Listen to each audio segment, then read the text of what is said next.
Yellow cedar up here in the UP, where you guys are too. It's plentiful, and it's probably out of all the woods we have up here, with the exception of maybe white oak, it's the most rot resistant. If you're in the deep south, cypress would be a great choice, or teak, but up here it's probably cedar. I'm going to rip here. Okay, so I'm at step one on the handout, and the thing that I want to do now, at home, I have to decide what's the top and what's the bottom. It could be either way, but I left a chuck tenon on both ends so I can chuck the parts separately once I divide them in half. And I've got, on this piece of cedar, overnight it developed a little crack. This came from the middle of a log that was about 10 feet long. And it was cracked on both ends. It had been sawed a couple years ago. So I figured this was the wettest, least cracked piece I'd probably get out of that log. Well, it turns out overnight I got a subtle crack here. And there's a little bit of punkiness to it. So it's not the best choice, but at least I can go through the steps with you. So my goal right now is just to cut away, to define the bowl and to define the what's going to be the top of the thing. And ideally, the one that I passed around, the lid of the feeder should be bigger than the bowl so that when the rain comes off the lid, it doesn't drop in with the seeds. So the large, whichever is going to be my lid, I want to leave larger than the bowl, than the rim of the bowl. So I'm going to just say that this is going to be the top, and this will be the bottom here, the seed tray. So this is just some hogging cuts. I don't know how it's going to go on this little lathe, but we'll find out. I'm running at 1200, in case you're wondering. So the first thing I'm going to do is the bottom, very bottom of the seed tray on this end.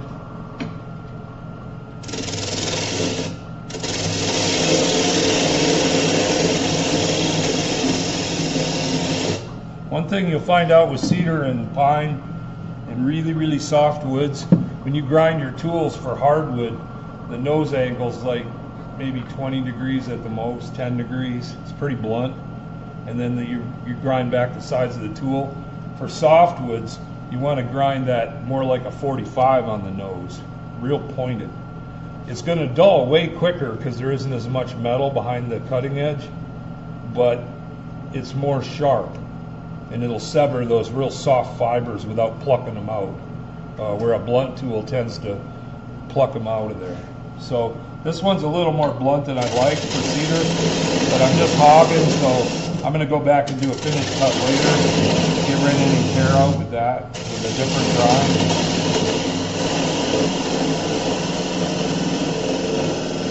I'm going to call that the bottom of the seed tray, okay? And before I leave that, I'm going to go to a tool with a sharper point. And one pass.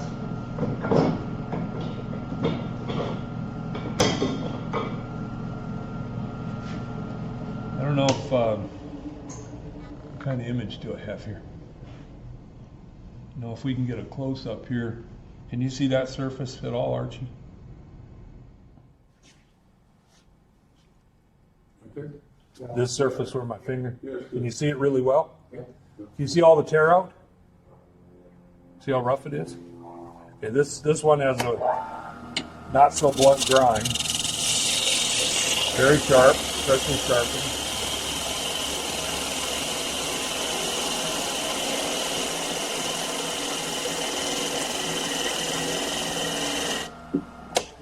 See if it's any better. Still got some, don't we? Okay, now what? Burn your finger sanding, right? I'm going to go to a skewed chisel. Try that.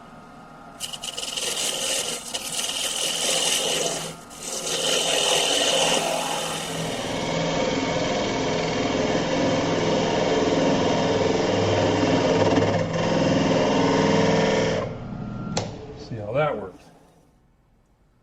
A little better, huh? So sometimes you have to play around a little. This has a very, very sharp point on the chisel, and those are more blunt. So there's the lesson in really soft woods, sharp, sharp points. real low angles on the grind, you know, like on the nose of this one is pretty much a 45. This one's a 30. So there's a difference there. See if I can get those in. Not so good. Okay, so now I'm going to go for the top of the seed tray, and I want to reduce the diameter of the seed tray a little bit too, so that the roof ends up being bigger. So just getting it down a little here. That's that. And anytime the grain of the piece is running the lengthwise of the lathe axis, you're cutting from large diameter to small diameter.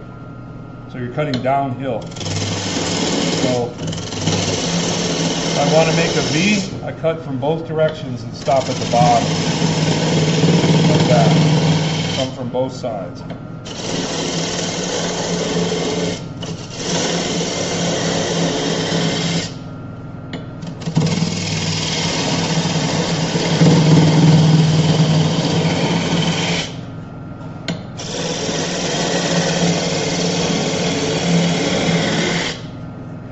You guys, but I'm having fun.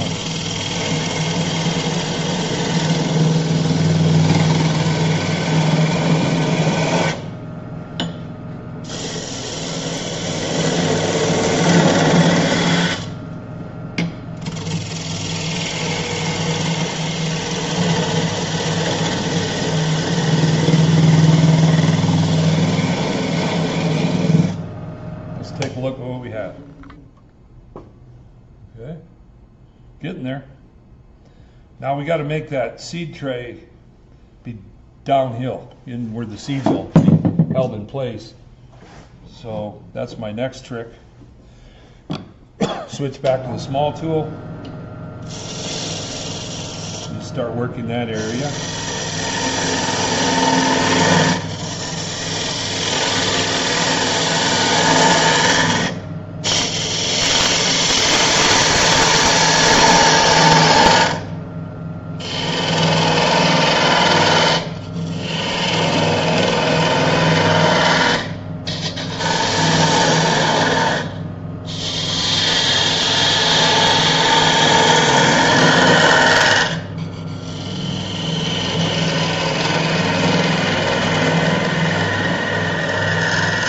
How small do you think you can go at the bottom of the bowl where it meets the seed tray? How small can I make that? Good question. Yeah. There's going to be holes drilled through it for the seeds to come out. So it's the webbing in between the holes that holds it together. So that limits that you can't get that real slender. Or when you drill the 4 holes, it's too weak. You know, won't survive. So I don't know. That's pretty good the way I got it. And the only thing that I can get in that corner with to try to smooth that out a little bit would be some kind of a scraper down in here. It's really got a lot of torn fibers. It's so soft. So I've got a round nose scraper here on a long handle. It's just a lathe bit for a metal lathe, ground in a round fingernail shape at about a 10-degree grind. So I can go down in here, take a real light pat.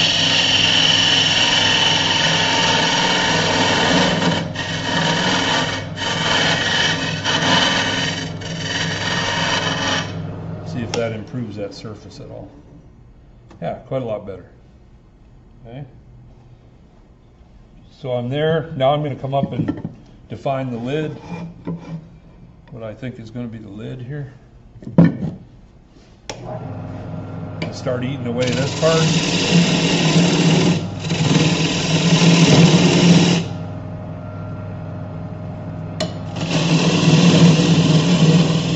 You want to leave a little bit where the chuck jaws bottom out against the top of this. You don't want to take it all the way down.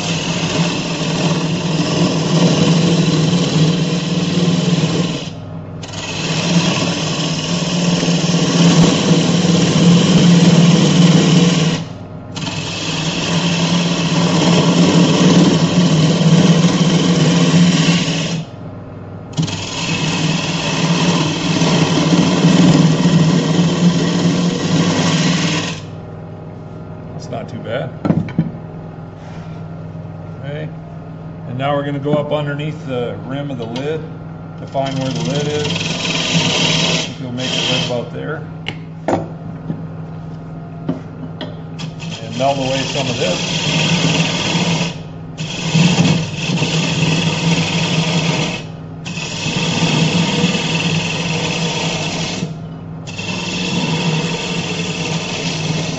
I'm actually cutting with the bottom edge of the tool, not the nose. The nose is severing the fibers and the bottom edge is peeling. So I've got the tool where the flute, the open flute of the tool is aimed to my left. So instead of the tool having the flute straight up, it's rolled way over on its side and I'm rubbing the bottom bevel as I'm coming across. So I'm getting these really nice spirals because I'm using it like a skew where it's cutting at an angle. And that's how you get that nice cut like that.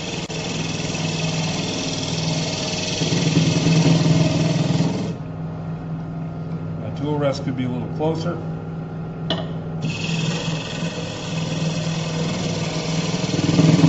If you are able to rub that bevel and come across slowly, you'll get almost as nice a surface as a skew. Because it's the same cutting action. Everybody sort of grimaces when you get out a skew, especially on a bowl. But if you're careful, you can really improve the surface with a skew.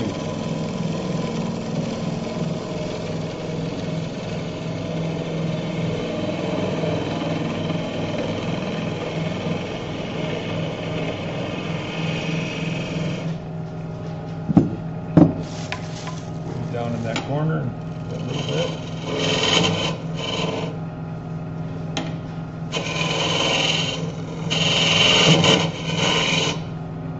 Let's take a look at the surface, see how we're doing. I think that skew really made a beautiful smooth surface on that soft stuff. You guys see how nice that is? Not much tear out there at all. So that probably could be sanded at 220. I mean, it's that smooth already, right? Off the tool. Now this is torn fibers and there's quite a bit of torn in there. We'll do some sanding in there. But I want to continue to define the lid. See what else we have here. Tools. Okay, here is a spindle gouge. Just going to work up under this lid a little.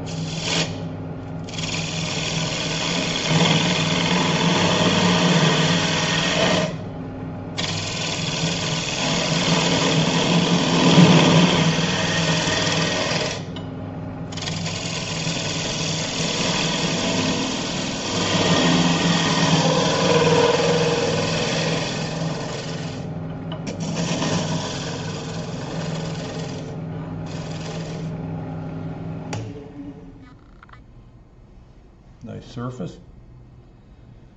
And now I want to cut up under the lid a little bit. I don't know if you guys have that. Where's the one that was going around here? Right here. Okay. Let's see if I can get this in. You guys see that I leave a little rim on the bottom of the lid that goes into the inside of the bowl? See that? So that's what I want to leave some wood on here to do that with. And that's a job for a parting tool. I just cut straight in, but I also want to cut uphill under the rim of the lid because that way when the rain comes off here, it has a drip edge. The bottom of that lip will be the lowest point of the project. As far as rain, it'll drip right from there instead of wicking. If I go straight in, it can follow that bottom surface, the rain in. But if I go uphill a little bit, it won't. So again, I can use this round nose scraper to go up in there. And Jim always likes to use negative rake scrapers, which means that the top surface of the scraper is ground on a slight downhill angle. You accomplish the same thing by raising the handle. So if you can raise the handle up higher than the cutting action, you are in a negative rake. So I'm just cutting up under the eave, making that go uphill up in there.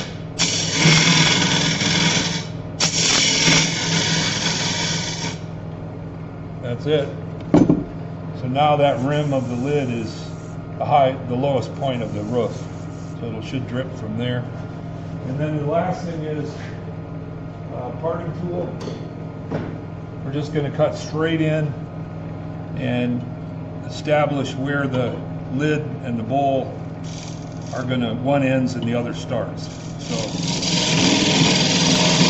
you have your choice of making the lid go inside the bowl or the bowl go inside the lid. You can do it either way.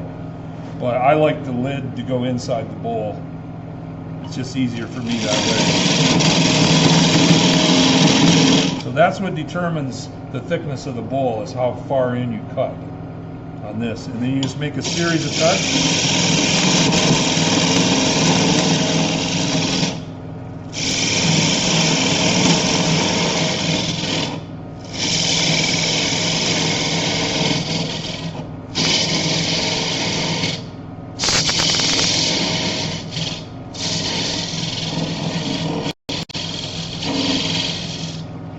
Go. So now we've got the lid defined, we got the flange on the bottom of the lid defined, we have the bowl defined and the seed tray.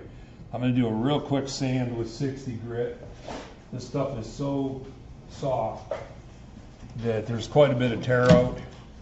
I think if you had fresh felled cedar, you'd have less of this. I'm not going to go next sanding here, Jim, but just a little bit.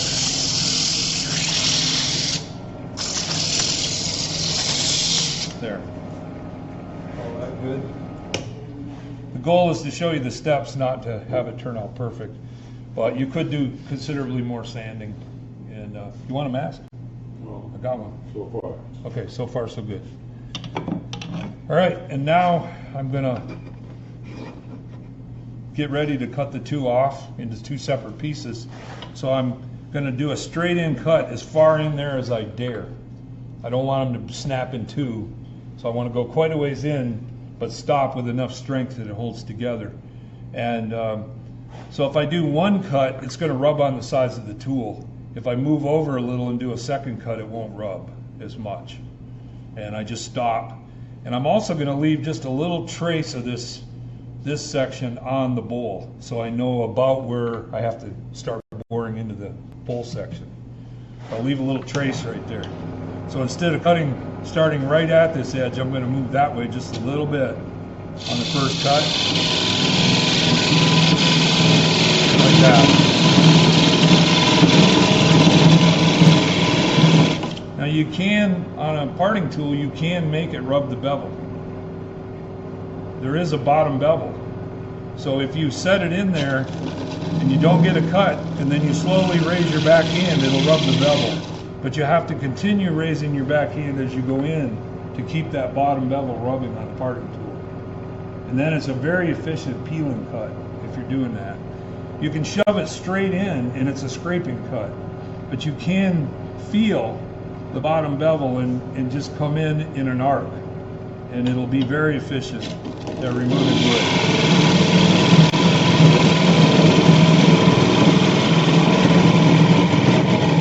I'm down to about 1.5 inches. We'll go down to about 1/2 inch.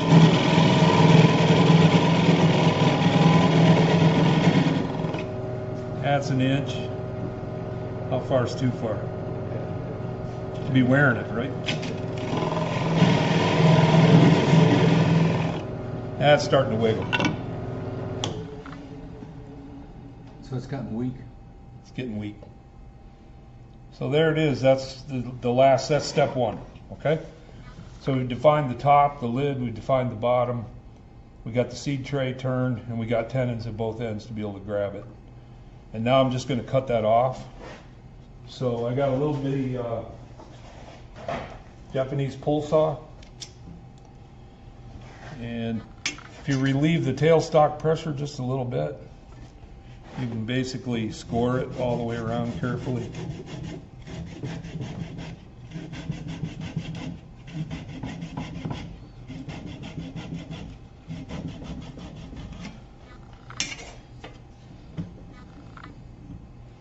All the way out. Still held pretty good. So we'll finish it here.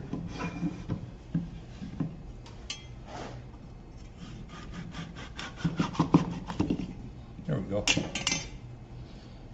So camera, that's what we ended up with. All right. Now it's time to hollow out the, you can do the either one. I like to do the base first. So I think now we're on to step 2. Right? Everybody? Mm-hmm. You with me?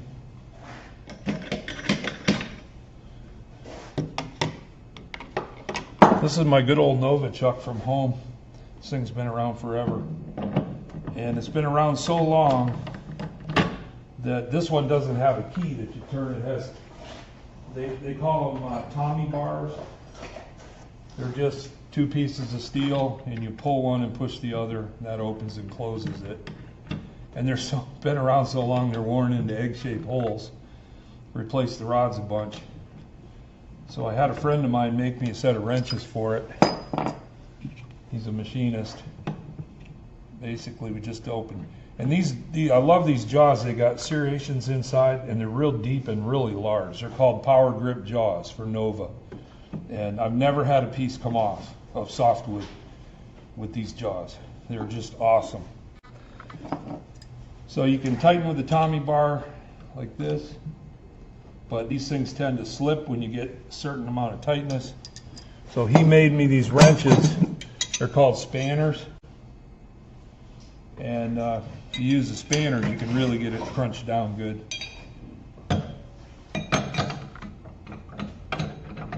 I do have other chucks that have the rotary keys and all, but they have a different insert in them for different shaft size. And I wanted to make sure I brought one that fit our club lathe. And they have a really nice one for their lathe here, but it doesn't have very big jaws. This is a Nova also, I believe. Yeah, it is. Okay, so now we got the base. It's running out of true a little bit. I don't care. I could play with it, loosen this up, move it a little, and probably get it to run better than it does. But for demo, I mean, if the wall thickness varies a 1/16 here, the bird will never complain. Getting a free lunch. Never had one come say, hey, what's going on? Okay, so now this part, I have this little trace here where I left a little rim that I can see. You guys probably can't see it, but it's there. Now, the easiest way to get rid of the wood in the middle is to bore it out with a Forstner bit. Just bore the whole middle out and then go in and finish the rest. I'm going to untie this for a second here on my demo model. And the reason that you bore it out is because the wood in the middle is the hardest to turn away because it's turning so slowly. And it tends to grab your tool and flip it around on you. But if you take a look inside this one, see if I can get you on the camera here. Way down inside there is the center nubbin, and I left it like a little volcano because it makes the seeds go through the hole.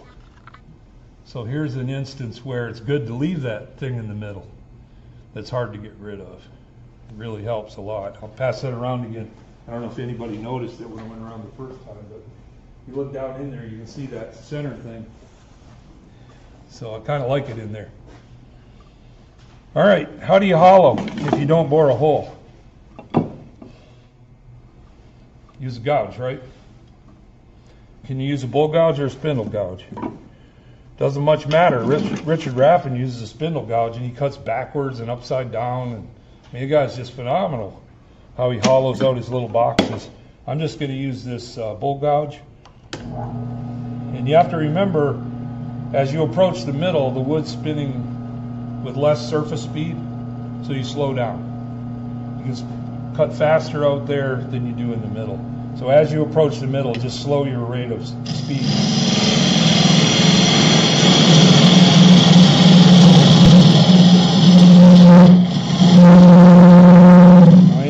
Rubbing the bevel. So once I start the cut and get a little ledge established, the bevel is what's controlling the tool, basically will advance.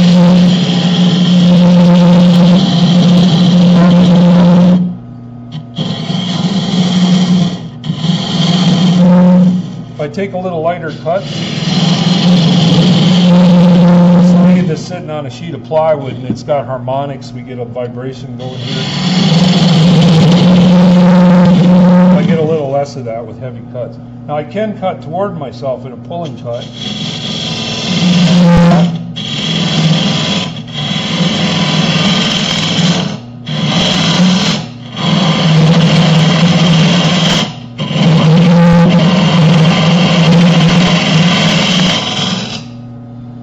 It's a good idea once in a while to stop and make sure that it's going to fit, that you're not getting the hole too big. I still have a ways to go. And I still see the little rim I left behind there, so I know. Now, one of the best tools I found for that kind of work, let's see if I can get you a shot of this, Archie. Okay.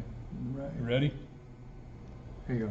There it is. It's just ground straight across on the end, and both of the edges are sharpened. There's the underside of it.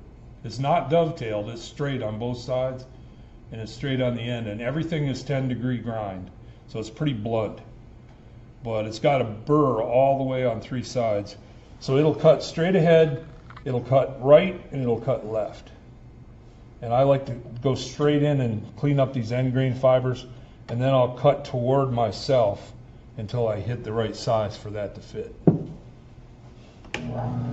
So just ease it in, and notice the handle's higher, so I am in a downhill straight.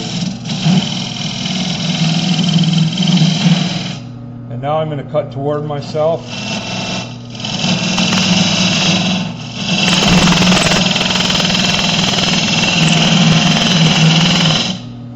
Now these feeders don't need to have a precise fit. It just needs to go inside there. It can be a little sloppy.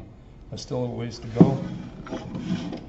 But you don't want them tight so that when it rains they stick and you can't open the feeder. I'd rather have it a little loose in this thing. I'm cutting straight in now.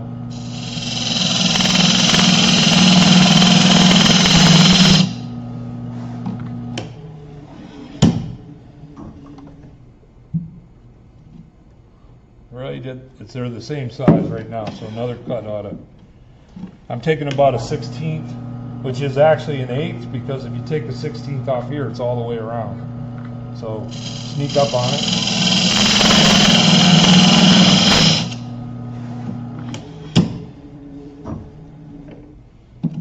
There we are. Okay, so it just fits nicely. That's actually a little on the snug side because I think it would even drive the work if we wanted it to. So I'm going to take just a little bit more so it's loose. So if it is shrinking or swelling with the seasons, there. That's pretty much what I want. Now I just finished hollowing out. Got my choice of tools. I'm going to go with the gouge until I can't, and then I'll switch to that round nose scraper.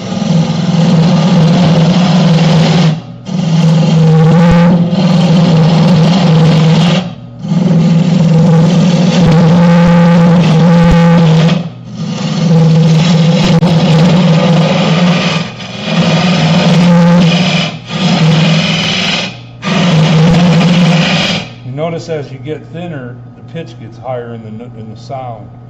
So when you get real thin, you know, potato chip, it's really a high-pitched sound. So I can tell as I approach.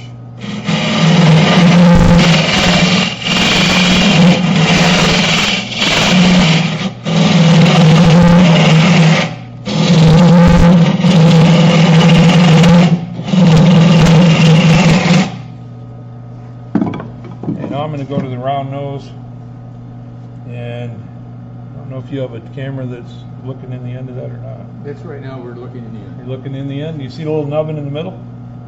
Yeah. Everybody see that? I'm going to back up just a little here. So I have a downhill. Take that out.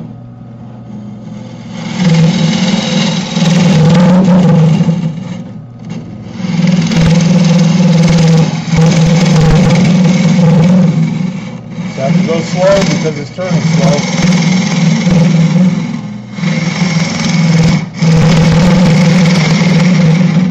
I really like a really long handle like this because I put my hand up here, I put it under my arm, and I hug it to my body. And that way when I'm hollowing, all I do is move my body a little. I don't move my hands or my arms or anything. And if you have your hand back here and it starts to grab and catch, and it pushes the tool down, you have to fire your tricep muscle and your brain to push your hand down to counteract it. And it takes too long for that to happen. So if you've got the mass of the tool under your arm and under your shoulder and you're hugging it tight to your body, you don't have to react to a catch that's starting to happen. All you have to do is just hold on and move your body, and you probably won't have as much attack. So on these little round nose scrapers that take a very light cut, they don't drag very heavy on the tool because the tool's so small. You can get larger scrapers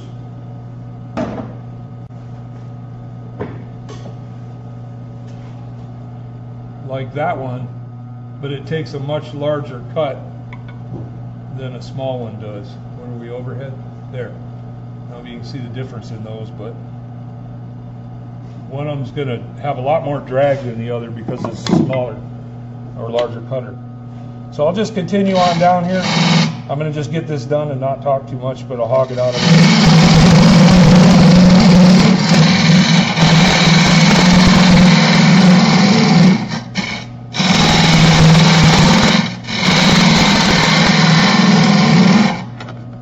Seems like the whole project is quivering more than it was, but I don't think I'm about to lose it here. Still in there pretty good. Just be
that's it.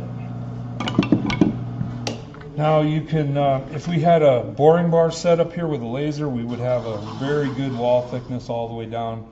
I'm just using my fingers as a gauge. I'm pretty good. I got a little ridge right in there, but I'm about 3/8 of an inch the whole thing. I can take it down to a quarter, would be fine, or even less. But for our demo, we'll call that good. And I've got the nice little round thing in the bottom to help the seeds go out the holes. So I think this part's pretty much done. Okay, I could sand inside if I wanted to, or sand this upper rim. We'll forego that, but I would say that rascal is done. So we can bore the hole. If you want a rope, now would be the time to bore that hole, and you can use the tailstock. See that boring?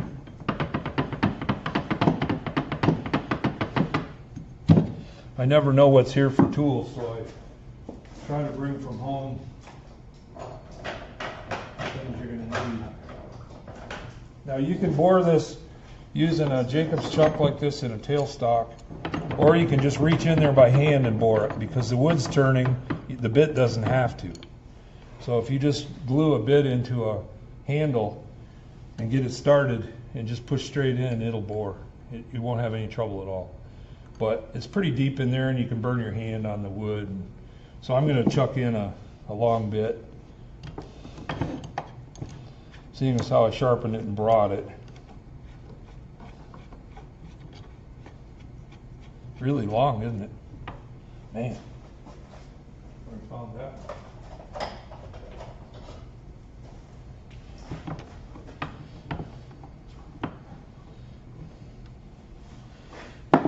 Okay, now there's a little bitty round thing right in the middle. That's where I want to just be real patient until it cuts a little bit. It's wandering.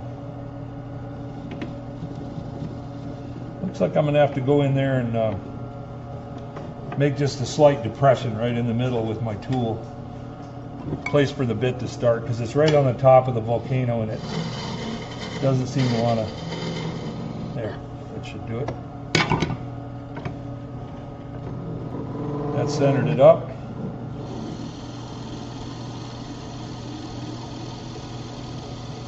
What size drill?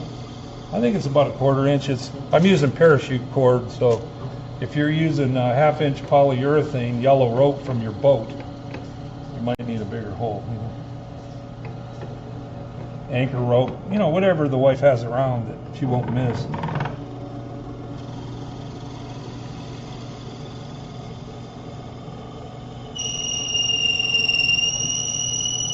I always hold on to the chuck because I've had them fall out of there before.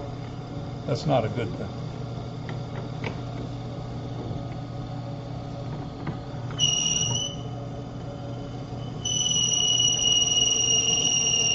You see it come out back here, you know you're done. I'm definitely inside the chuck now, so that one's done.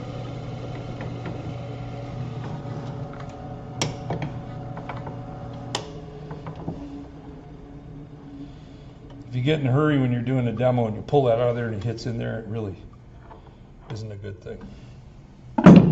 Okay, and the only other thing, this is being so nicely held right now by the lathe that it's an ideal time to bore the holes for the seeds.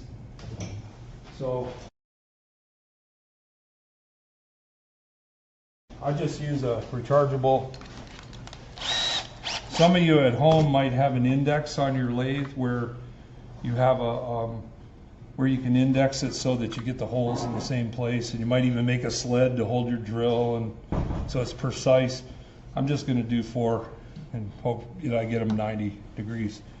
So you just kind of take a look in there. Where am I going to hit? Note the location out there so you can miss that. Yeah. And it's nice to have them all lined up. So if you turn the lathe on, let's see about where we want to be right there. And put down a pencil line, you can get them about the same.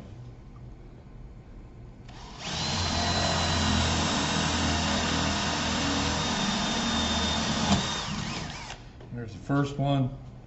I'm going to go 180 with that, put it over there, turn it here.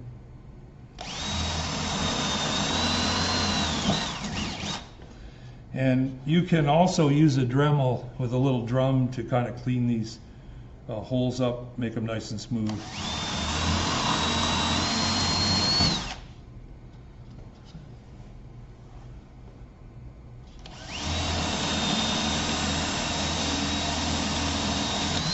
And I'm drilling slightly uphill into the seed chamber so that the seeds would follow it down through.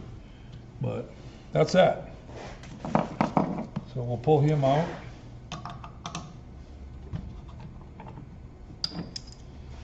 We'll pass that around. So you can see what that looks like. That stage.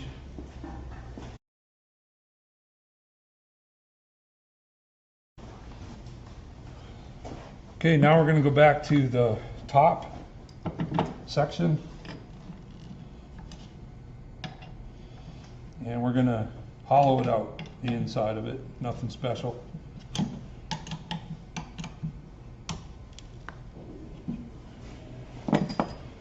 So that we already know this fits, we just stay away from that. I'm just going up inside here to get rid of some of the weight so it doesn't split.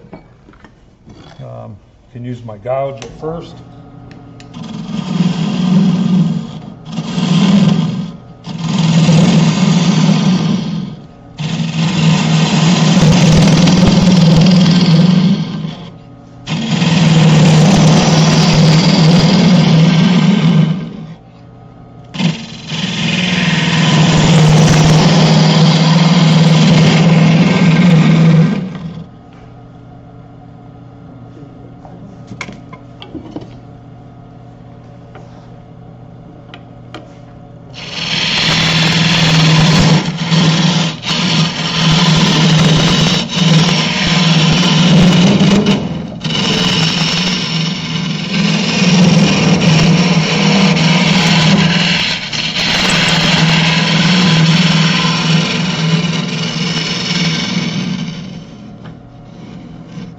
There we go. And then put this thing back in and drill out for the rope.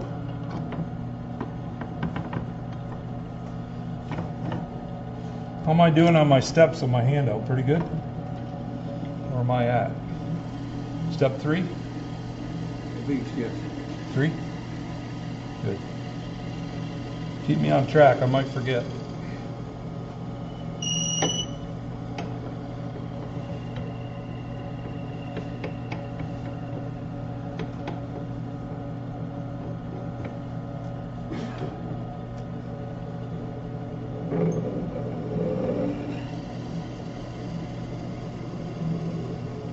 There we are.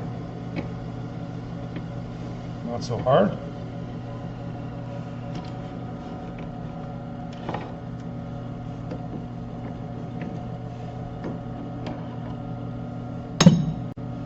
Okay, back to this. Now, see how our surfaces look here. We could do a little sanding, but that's a demo. I'm going to not sand. And now the last step, or step number 4, next to the last. Pull this out. And right now in the directions of my handout, it says to put on a plywood disc like this that has some rubber glued to it. This is the stuff for your dishes in a motorhome that they don't wander around in the cupboard. And you just spray adhesive on the rubber and on the plywood and just stick it. And you can use this to drive the work, make it spin. I did one of these at home, and instead of using this, I made the piece of wood too long. So this got cut off the end. I didn't need it. So I just turned a cone on the end of it. I'm going to just shove that in there. And the advantage of this over that is that this is self-centering because of the cone. It tends to make this end be in the middle. So all I have to worry about is that end being in the middle. And I've already got a hole for that end.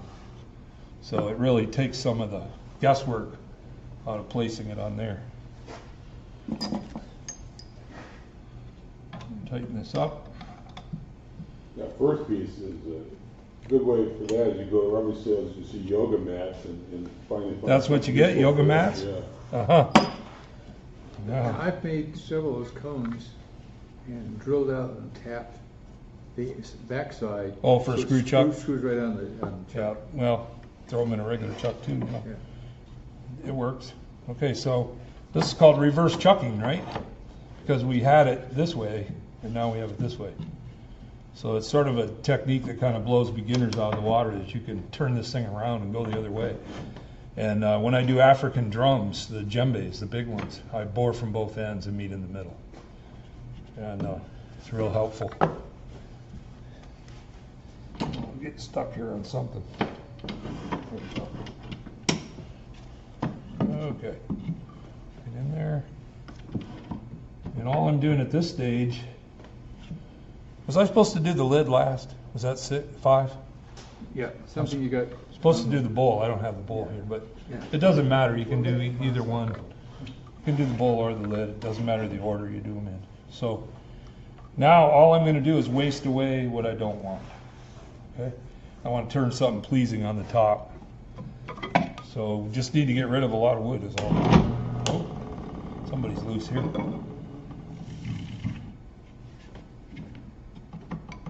It's him. That was loose in there. Had cranked it up enough. Hey, it runs pretty good, huh? I could have more RPMs, that would help.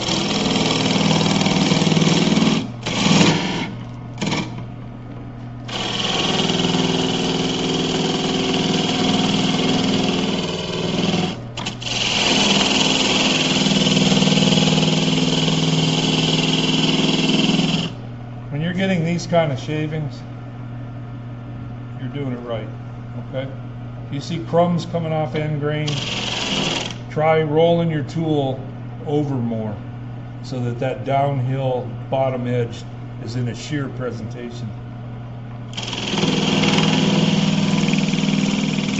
can get some really, really nice shavings off of it.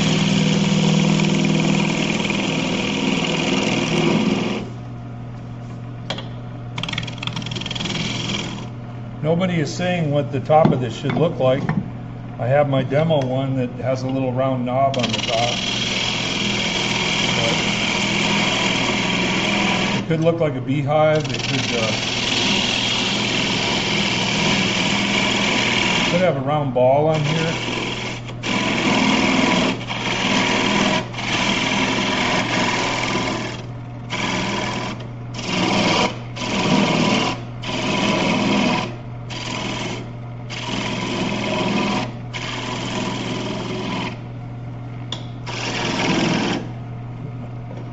Tool rest a little closer.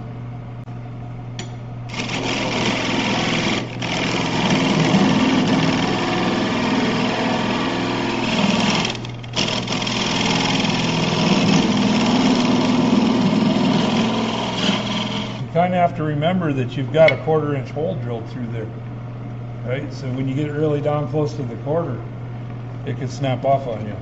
So you want to watch out for that. I kind of like that shape right there. I always like to get the skew out because bad things can happen or really good things can happen, you know? So I always like to give myself that chance.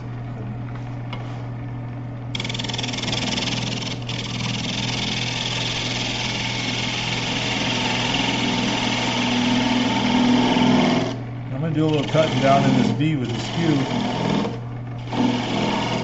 sort of define the bottom of this thing.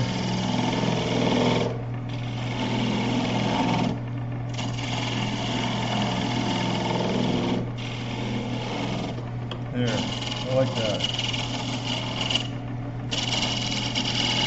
I like that shape, that's good.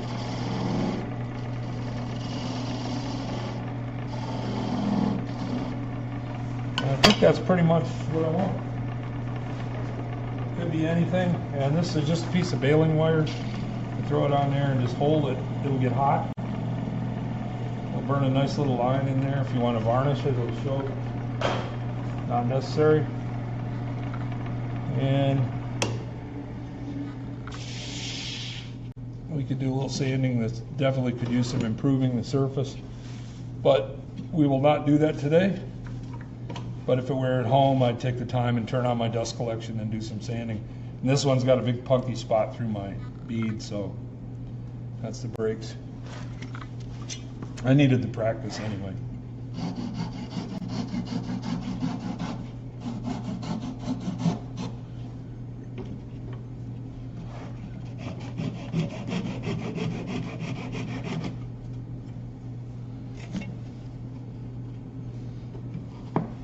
There we are. I'll take that other one wherever it ended up. Right here? You got it back? Yep. Okay. So we're getting really close. We got all that done. And now we just need to do the bottom down here and then a little rope work. Okay. Turn that around.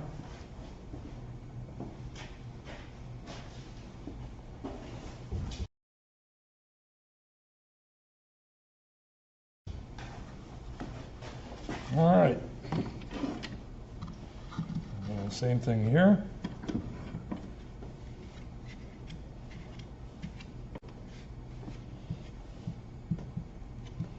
If you crank that too hard, you can crack the bowl.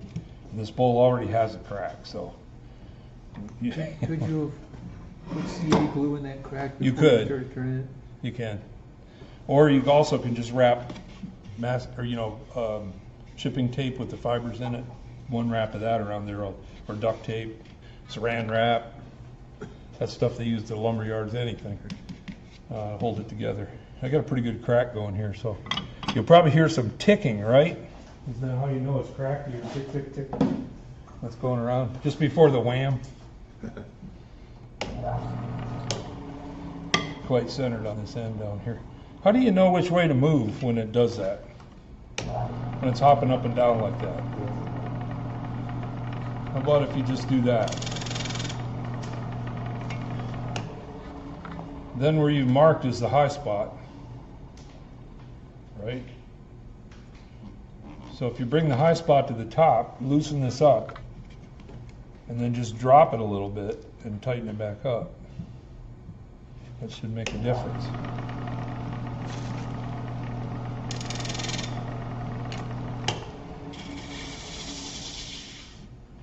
Different high spot.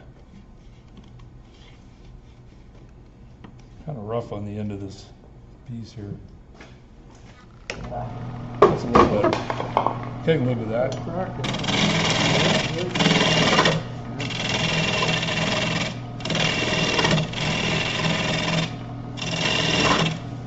Have any tape here in the house that anyone knows of? I'd like to throw a band of tape around it if I could. What was this extra hole, too? What's that? In the top? Looks like somebody had drilled through it.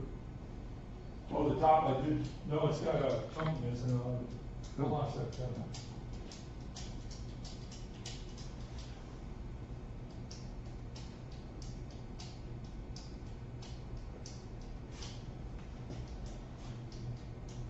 I think I made a lamp out of red cedar. It took a lot of sanding to get it down to Yeah. looking good. I was hoping to see a roll of duct tape laying around here somewhere, but I don't see anything. We'll just keep going here. But if I was able to tape it, I could exert a little more pressure than I have. So now it forces me just to be patient, take light cuts, not be so hoggy.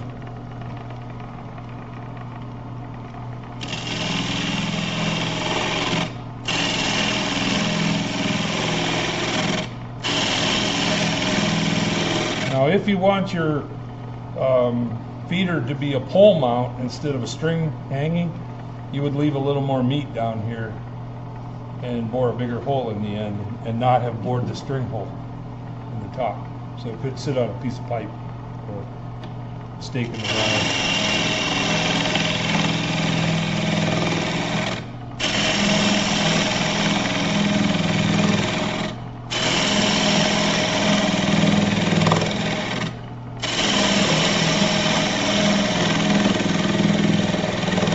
I think I'm on step 5. I'm sure having fun. For 4.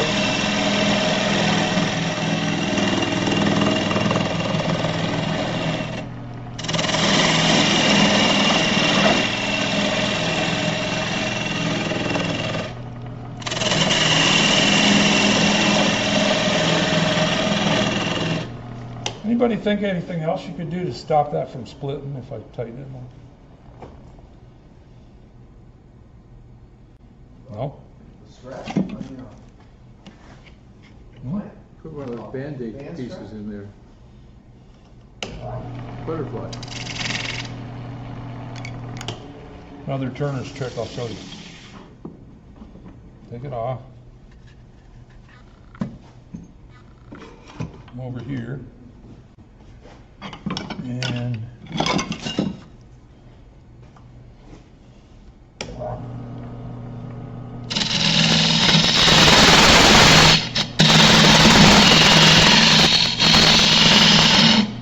how about that?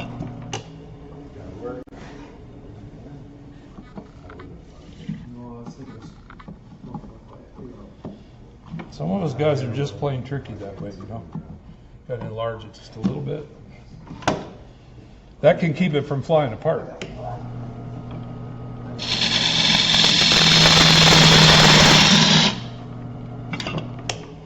And I'm cutting that kind of tapered so as it goes in it squeezes. It's not really straight in. How about that? Pretty cool, huh?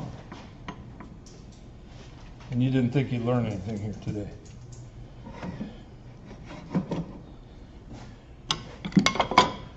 Okay, back at it.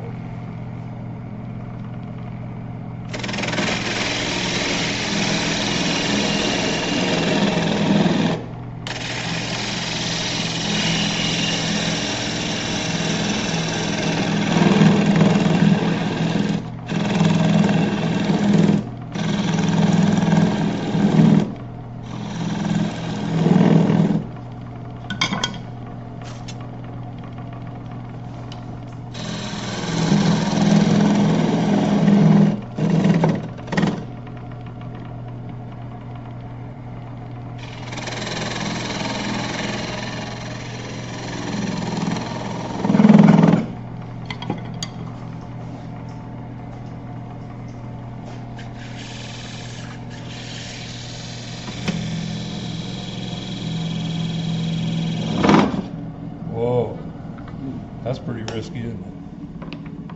Not too much side pressure. Okay, what happened is I got a punky metal here and it just gave up the ghost, so we'll stop. All right, so a little saw action.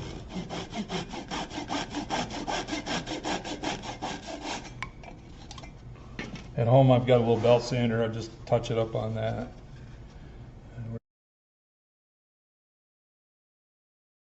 Where'd the other part go there? Okay, and the last step on the handout would be then just threading the rope down through, tie a knot in the end if you want a lead weight to keep it from swinging in the tree as much. But it's a neat little project. Takes thistle seeds, so be careful where you hang it because you'll have thistles in the spring on your lawn or under the tree. But they're neat little feeders. And you can make these giant if you have a big lathe and you want to turn them big and put sunflower seeds in. And then you'll have bigger birds, you know. I get ducks and geese all over the lawn if I do that. But they're a neat little skill building project for teach you to turn spindles. You know, this is a spindle turning project. The grain's all running like a spindle that way. So you learn spindle skills, you learn hollowing skills, you learn reverse chucking. It's just a good skill builder, I think, and they're neat. But if you use good exterior paint and a little filler as needed, these will last a really long time outside in cedar. Well, that's the end of my demo. Hope you like it. The only thing I'd like to suggest